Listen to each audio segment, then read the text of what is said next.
कुछ घंटे पहले इजरायली सेना ने हिजबुल्लाह के चीफ ऑफ स्टाफ अली तब्तबाई को मार गिराया। तब्तबाई एक मास मर्डरर था। उसके हाथ इजरायली और अमेरिकी नागरिकों के खून से रंगे थे। इसी वजह से अमेरिका ने उसके सिर पर $5 मिलियन का इनाम रखा था। 23 नवंबर को इजराइल ने लेबनान की राजधानी बेरूत की एक रिहायशी इमारत पर हमला किया। निशाने पर था एक शख्स जो पिछले 30 बरस से पर्दे के पीछे था, लेकिन अब हिजबुल्लाह का नंबर 2 बन चुका था। Acting chief of staff Haitham Ali Tabatabai इस हमले में मारा गया, लेकिन इस हमले ने कई सवाल खड़े कर दिए हैं। यह हमला तब हुआ है जब कागज पर एक सीज फायर लागू था, जिसे 1 बरस पहले अमेरिका ने लागू कराया था। हमले की तारीख से 1 हफ्ते बाद पोप लियो 16 लेबनान पहुंचने वाले हैं, एक दौरा जिसे नॉर्मेल्सी के प्रतीक के तौर पर देखा जा रहा था। तो आखिर कौन था ये हैतम अली तब्तबाई, जिसके लिए इजराइल ने सीज फायर की धज्जियां उड़ा दी? इजराइल का कहना है कि हिजबुल्लाह फिर से खड़ा हो रहा है, फिर से खुद को तैयार कर रहा है, जबकि हिजबुल्लाह का कहना है कि हमने तो एक गोली भी नहीं चलाई। तो ज़मीन पर सच क्या है? क्या ये सीज फायर अब पूरी तरह ख़त्म हो चुका है, पूरी तरह धराशायी हो चुका है? और सबसे अहम सवाल, अपनी पूरी लीडरशिप खोने के बाद क्या हिजबुल्लाह अब इजराइल के इस हमले के बाद पलटवार करेगा? आज इन सभी सवालों के जवाब टटोलेंगे। नमस्ते, मेरा नाम है अंकुर और आप देख रहे हैं ललन टॉप का अंतर्राष्ट्रीय प्रसंगों से जुड़ा रोजाना का कार्यक्रम दुनियादारी।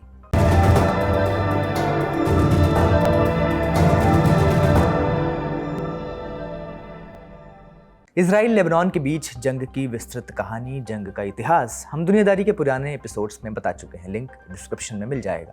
आज आपको रिकैप करा देते हैं ताकि आगे की कहानी बेहतर समझ आए। लेबनान वेस्ट एशिया में बसा देश है, भूमध्य सागर के किनारे पर। आबादी लगभग 55 लाख। नक्शे पर देखिए, लेबनान की दक्षिणी सीमा इजराइल से लगती है। दोनों देशों के बीच लगभग 120 किलोमीटर लंबी सीमा है। लेबनान की उत्तरी और पूर्वी सीमा सीरिया से लगती है। वहाँ की राजनीति में सीरिया का लंबा दखल रहा है। सीरिया की फौज 2005 तक लेबनान में थी। हिजबुल्लाह लेबनान की एक पॉलिटिकल पार्टी है, उसका अपना मिलिट्री विंग भी है। यही विंग इजराइल के साथ जंग लड़ता रहा है। हिजबुल्लाह की ताकत फिलहाल कितनी है, इसका सही अंदाज़ा लगाना मुश्किल है, लेकिन पिछले बरस इजराइल हिजबुल्लाह जंग से पहले इसे लेबनान की आर्मी से भी ज़्यादा ताकतवर बताया जाता था। हिजबुल्लाह की स्थापना 1980 के दशक में हुई थी, लेबनान के सिविल वॉर के दौरान। हिजबुल्लाह को ईरान का प्रॉक्सी माना जाता है। हिजबुल्लाह उसके एक्सिस ऑफ रेजिस्टेंस के सबसे अहम किरदारों में से एक रहा है। ये ईरान के प्रॉक्सी गुटों का अनौपचारिक संगठन है। फिलहाल इजराइल ने पूरी एक्सिस को और ईरान को भी कमज़ोर कर रखा है। न तो ये गुट ईरान की मदद कर पाते हैं और न ईरान उनकी। ऐसा हमें इजराइल और ईरान के बीच जून 2025 में हुई जंग में भी देखने को मिला था। इस एक्सिस में हिजबुल्लाह के अलावा यमन के हूती विद्रोही, हमास, फिलिस्तीन इस्लामिक जिहाद PIJ और इस्लामिक रेजिस्टेंस इन इराक जैसे गुट हैं। एक वक्त पर इस एक्सिस में सीरिया में बशर अल असद की सरकार को भी गिना जाता था। दिसंबर 2024 में असद के तख्ता पलट के बाद इस एक्सिस को सीरिया से भी मदद मिलनी बंद हो गई। अक्टूबर 2023 में शुरू हुई गजा जंग में हिजबुल्लाह ने हमास का समर्थन किया था, फिर इजराइल पर हमला करना शुरू किया था। उसने कहा था कि जब तक गजा में सीज फायर नहीं होता वो हमला बंद नहीं करेगा। 11 महीनों तक इजराइल ने खुफिया ऑपरेशंस और हवाई हमलों के जरिए जवाब दिया। सितंबर 2024 में उसने पूरा फोकस हिजबुल्लाह पर लगा दिया। सितंबर 2024 में इजराइल ने लेबनान में पेजर और वॉकी टॉकी विस्फोट कराए। इसमें 37 लोग हताहत हुए। इसी महीने इजराइल ने बेरूत में हिजबुल्लाह के मुख्यालय पर बमबारी की। इसमें हिजबुल्लाह के चीफ हसन नसरल्लाह और उस गुट के कई सीनियर कमांडर्स की मौत हो गई। नसरल्लाह की हत्या के बाद इजराइल ने आधिकारिक तौर पर लेबनान पर हमले का ऐलान कर दिया। इजराइल की सेना साउथ लेबनान में घुसी, वहां ऑपरेशंस चलाए, रिहायशी इलाके में एयर स्ट्राइक्स की। फिर 26 नवंबर 2024 को दोनों ने युद्ध विराम की शर्तें मान ली, सीज फायर हुआ। उस युद्ध विराम के बाद भी इजराइल लेबनान पर हमले करता रहा है। एक संस्था है called, armed conflict location and event data project. ये दुनिया भर के झगड़ों और लड़ाइयों का डेटा रखती है। इनके आंकड़े के मुताबिक पिछले साल नवंबर से लेकर अब तक इजराइल ने लेबनान पर करीब 1000 हवाई हमले किए हैं। इतना ही नहीं, 500 से ज़्यादा बार तोपखाने यानी आर्टिलरी से गोले बरसाए गए हैं। लेकिन कल यानी 23 नवंबर 2025 को जो हमला हुआ वो उनमें से सबसे ज़्यादा खतरनाक था। इसलिए सबसे पहले ये जानते हैं कि हैतम अली तब्तबाई कौन था। आज आप इस आदमी का नाम पहली बार सुन रहे होंगे। हिजबुल्लाह का नाम आता है तो हमें हसन नसरल्लाह या नईम कासिम जैसे नेताओं का चेहरा याद आता है जो भाषण देते हुए दिखाई देते हैं, लेकिन तख्ताबाई जैसे लोग वॉर फ्रंट संभालते थे, हिजबुल्लाह की सेना को तैयार करते थे। तख्ताबाई 1968 में बेरूत में पैदा हुआ था। उसके पिता ईरानी थे और माँ दक्षिण लेबनान की थी। वो 1980 के दशक में शुरुआत में ही हिजबुल्लाह से जुड़ा था और 1990 के दशक के अंत तक वो हिजबुल्लाह के मिलिट्री स्ट्रक्चर में पूरी तरह जम चुका था, लेकिन उसका असली दौर 2006 के बाद शुरू हुआ। तख्ताबाई को हिजबुल्लाह की रदवान फोर्स का असली आर्किटेक्ट माना जाता है। ये हिजबुल्लाह की एलीट स्पेशल ऑपरेशन यूनिट है। तख्ताबाई की लीडरशिप में इस यूनिट ने पुरानी लड़ाई का तरीका बदल दिया है। पहले इसके लड़ाके घात लगाकर हमला करते थे, फिर तख्ताबाई ने अपने दौर में ऑफेंसिव अप्रोच शुरू की। तख्ताबाई ने अपनी टीम को बॉर्डर पार करके बस्तियों को होल्ड करने की ट्रेनिंग दी। उसने स्नाइपर्स तैयार किए, टैंक उड़ाने वाली टीमें बनाई और सबसे ज़रूरी चीज़ सुरंगों का इस्तेमाल करना सिखाया। दुश्मन के इलाके में घुसना सिखाया। रिपोर्ट्स के मुताबिक प्लान था इजराइल के गलीली इलाके पर कब्जा करना। तख्ताबाई का रोल सिर्फ लेबनान तक सीमित नहीं था, पूरे इलाके की जिम्मेदारी थी। जहां भी हिजबुल्लाह और ईरान को दिक्कत होती वहां तख्ताबाई को भेजा जाता। वो ईरान के जनरल कासिम सुलेमानी का खास आदमी था। 2010 के दशक में जब सीरिया में असद की सरकार कमज़ोर पड़ रही थी तो तख्ताबाई को सीरिया भेजा गया। 2012 से 2018 के बीच उसने वहां हिजबुल्लाह की कमान संभाली थी। इसी दौर में इजराइल ने उसे मारने की कोशिश भी की थी। जनवरी 2015 में इजराइल ने सीरिया के कुनेत्रा में एक हवाई हमला किया। इसमें हिजबुल्लाह के बड़े बड़े कमांडर्स मारे गए, एक ईरानी जनरल भी मारा गया, लेकिन उसी काफिले में मौजूद तख्ताबाई बच गया। तख्ताबाई ने अमेरिका की नाक में भी दम कर रखा था। यमन में उसका रोल सबसे खतरनाक था। अमेरिकी विदेश मंत्रालय के मुताबिक वो यूनिट 3800 का कमांडर था। ये वो यूनिट थी जिसे यमन के हूती विद्रोहियों को ट्रेन करने के लिए भेजा गया था। तख्ताबाई की देखरेख में होती एक कबीलाई मिलिशिया से एक प्रोफेशनल फोर्स बन गए थे। उसने उन्हें ड्रोन और मिसाइल चलाना सिखाया था। इसीलिए 2016 में अमेरिका ने उसे ग्लोबल टेररिस्ट घोषित कर दिया और 2020 तक उसके सिर पर $5 मिलियन यानी करीब 42 करोड़ रुपए का इनाम रख दिया गया। फिर 2023 में गजा जंग शुरू होने के बाद इजराइल और हिजबुल्लाह खुलेआम आमने सामने आए। 2024 की लड़ाई में इजराइल ने चुन चुनकर हिजबुल्लाह के बड़े नेताओं को मारा, हसन नसरल्लाह, फुआद शुक्र, इब्राहिम अकील, अली कराकी, लेकिन तख्ताबाई इसमें भी बच गया। 2024 में अली कराकी की मौत के बाद तख्ताबाई को वापस लेबनान बुलाया गया। वो संगठन का नंबर 2 बन गया, chief of general staff. Naeem Qasim राजनीति संभाल रहा था, लेकिन हथियारों की चाबी तख्ताबाई के पास थी। वो चीफ ऑफ जनरल स्टाफ बन गया था। रिपोर्ट्स के मुताबिक हिजबुल्लाह को फिर से खड़ा करने की जिम्मेदारी थी। इजराइल यही नहीं चाहता था।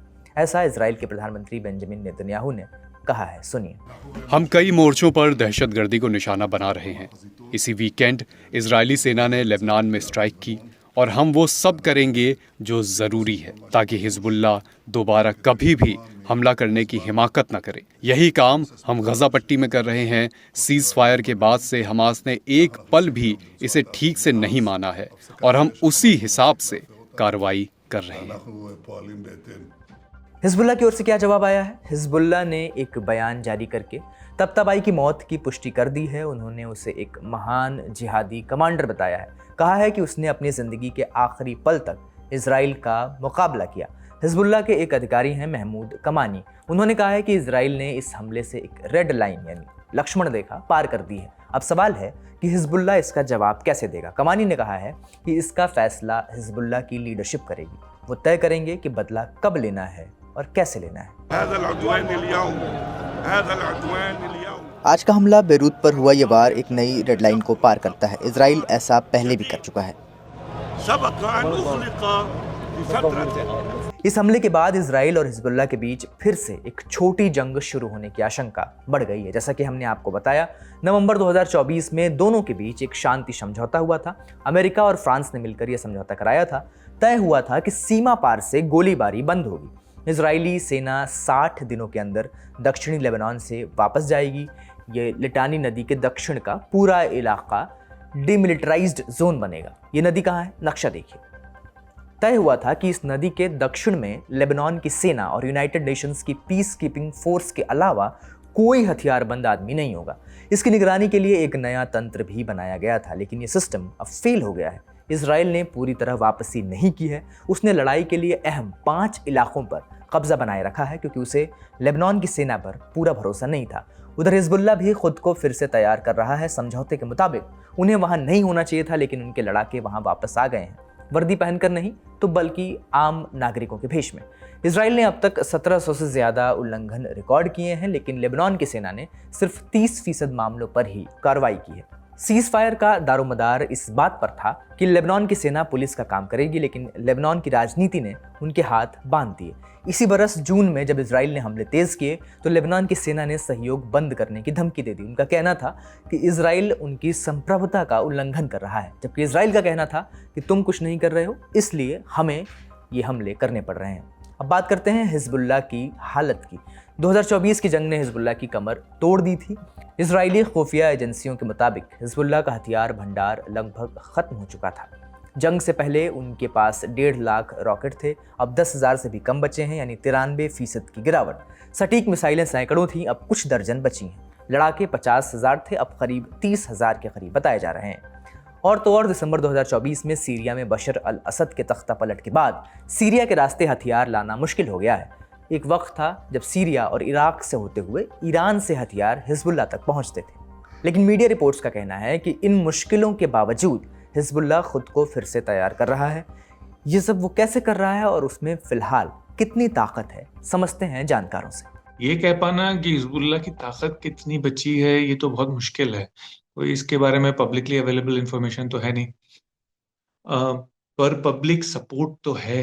जो शिया लेबनीज हैं उनका सपोर्ट तो है अभी हिजबुल्लाह को, और क्योंकि उनका सपोर्ट है अभी तक कुछ हद तक, तो एक तरह से ताकत बनी हुई है, यानी रिक्रूटमेंट भी हो सकता है और पैसा भी मिल सकता है।